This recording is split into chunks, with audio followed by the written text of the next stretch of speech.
Bonjour et bienvenue dans cette vidéo. Je suis Pierre-Loïc Aubert, je suis inspecteur de l'enseignement agricole, inspecteur pédagogique en éducation socioculturelle et je vais tenter de répondre à cette question. C'est quoi être prof de SC? Alors vous vous la posez peut-être cette question, soit parce que vous envisagez de le devenir, parce que vous préparez un concours par exemple, ou bien si vous débutez comme contractuel ou vous êtes néo-titulaire. Et peut-être même pour les plus anciens d'entre vous qui exercent déjà et qui ont vu leur métier changer, qui sont parfois un peu embarrassés pour répondre à quelqu'un qu'ils rencontrent pour la première fois et qui leur dit « mais en quoi ça consiste ton métier exactement ?» Alors, je ne sais pas si on va répondre à la question exactement, mais on va essayer en tout cas de déblayer un peu. Alors, les enseignants d'éducation socioculturelle, ils sont environ 1 millier en France à faire ce métier en discipline principale comme fonctionnaires ou agents de l'État, et en cela, ils sont assez peu différents des autres enseignants français. Pour le reste, est-ce que ce sont des enseignants atypiques? Est-ce qu'ils sont comme les autres? Eh bien, pour répondre à ces questions, je vais d'abord essayer de dire d'où ils viennent, ensuite où sont-ils, et puis surtout, que font-ils?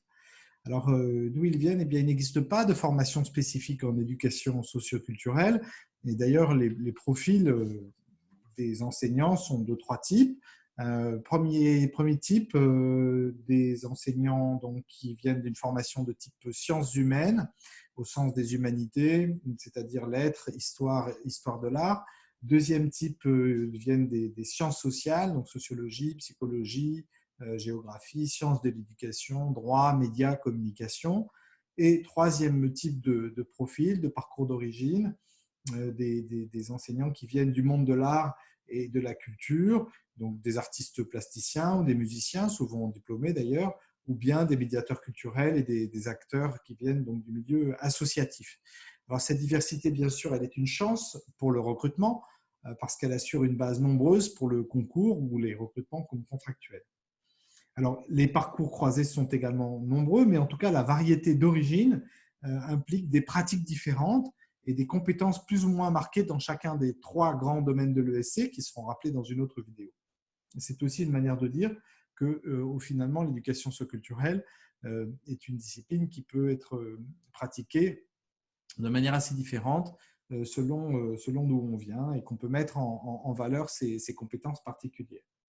Alors, deuxième question, où sont-ils? Les enseignants d'éducation socioculturelle, alors ça, ils ont tous en commun le fait de ne travailler que dans l'enseignement agricole, soit en lycée, soit en centre de formation pour apprentis. Bon, pour l'essentiel, ils sont dans des établissements, dans des lycées. 1 millier, donc 55, je le disais, 55% dans le public, 45% dans l'enseignement privé temps plein. L'enseignement agricole, plus de 200 000 élèves, étudiants et apprentis, est un enseignement qui est adossé à un ministère technique, professionnel, dans lequel le lien avec les métiers de l'agriculture, de l'alimentation, du vivant, du monde rural est particulièrement important. Et évidemment, ça impacte aussi le travail des enseignants de SC, comme d'ailleurs ceux de leurs collègues de l'enseignement agricole. Alors, je disais, être enseignant de SC, c'est donc finalement être un enseignant un peu à part, puisque c'est une spécificité disciplinaire, mais aussi une spécificité dans le contexte de travail. Être enseignant de SC, et c'est le troisième point, c'est aussi mettre en œuvre des méthodes au service de valeurs et de principes. Alors, ces valeurs, quelles sont-elles? Eh bien, ce sont celles de l'éducation populaire, dont l'éducation socioculturelle et fille.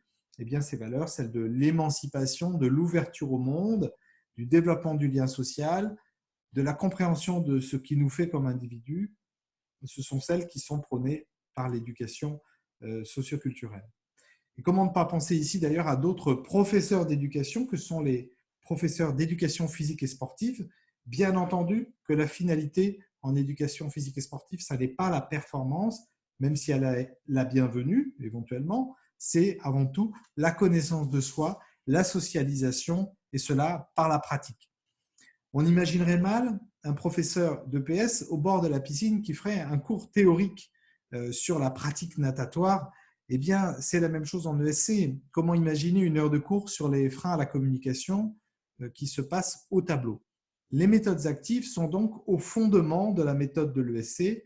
Pas de méthode sans principe, pas de principe sans méthode. Alors, comment est-ce qu'on fait concrètement des méthodes actives en classe en ESC? On le verra dans une autre vidéo. Être enseignant d'ESC, c'est aussi travailler en équipe. Le temps d'animation dont disposent les enseignants du public se déploie avec les collègues de la chaire, mais aussi avec les services de la vie scolaire et sous le regard de l'équipe de direction. On ne peut donc pas travailler de manière isolée, que ce soit à l'intérieur de l'établissement ou avec le territoire. Voilà quelques traits, quelques caractéristiques des enseignants d'ESC, à la fois en termes d'origine, de parcours, de lieu d'exercice et surtout les principes et les méthodes de l'ESC dont j'ai dit quelques mots rapidement. Les professeurs d'ESC sont donc devenus au fil du temps statutairement des enseignants comme les autres. Il leur est néanmoins permis et même demandé de se sentir différents, qu'il s'agisse de la finalité des enseignements ou de leur particularité en termes d'animation. Là aussi, pour les enseignants du public, une vidéo à venir plus tard. Merci, à bientôt.